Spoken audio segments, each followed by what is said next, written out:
In the recent survey that I sent out, it was heartening to see that as a church, we do well in the area of restfulness. I asked a whole variety of questions about how people felt rested in different areas of their lives, in different ways that we can rest. And as a church, comparatively to other groups, we scored well. And those who took a day off each week scored even higher. However, those who said that they never completely stopped scored significantly lower. And this area of restfulness is something that we still have a lot of work to do. We could rest so much better. And if we do, we can be a light to the society around us. We can be a light to the society where everybody is weary and there is no rest, which is in turn causing a crisis due to all the stress and burnout related problems.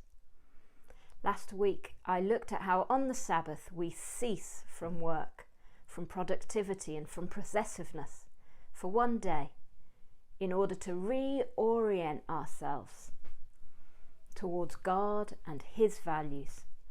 Resting is about what we then fill our days with once we have stopped all of that. If you're looking to rest more fully on your Sabbath, I would suggest looking at 4 different areas and evaluating whether what you tend to do on that day off leads to restfulness in these areas. Firstly, physical rest.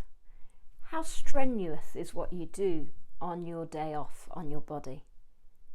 Do you allow yourself to sleep well, to sleep more, to breathe in fresh air, to take time over eating what your body needs? Do you prioritize physical rest on your day off? And secondly, emotional rest. How many social activities do you plan for on your days off? Do you allow some time for silence and solitude as well as time with others? What makes you feel drained? Could you avoid or decrease this on your Sabbath? And actually, the rhythm and certainty of the Sabbath, a day off each week, has been proven to help people's mental health, because so much else is uncertain in life. This one certainty, this routine, can help in itself to help us be more rested emotionally.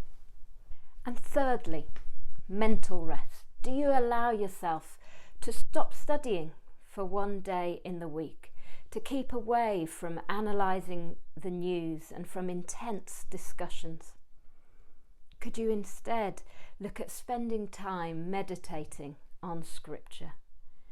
Perhaps doing fun activities that bring joy rather than intense debates on the whole. And fourthly, spiritual rest. Velma once recommended that I begin a practice that she calls soaking in God's presence.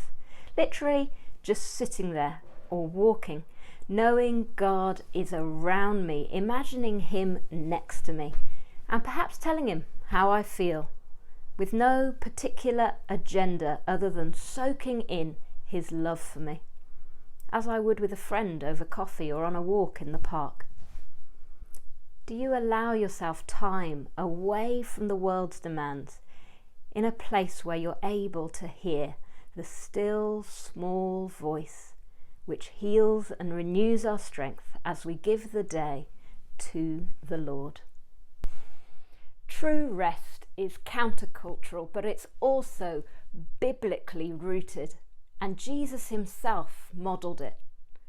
And if we put this kind of rest into practice, it will bring life to us, but also to those around us, because of how we relate to them when we are rested, but also because they will begin seeing what we're doing and might start implementing those things in their own lives, but also asking us, why is this such a priority to you? And we can answer them. It's a priority to us because we follow a God who loves us And he loves us so much that he wants what is best for us. And so he asks us to rest regularly.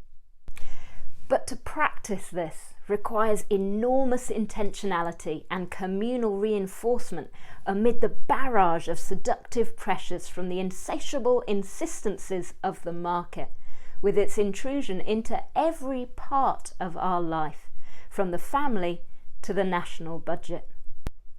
And so next week we're going to look at how we can embrace the Sabbath so that we can gain this intentionality that is needed in order to practice it properly.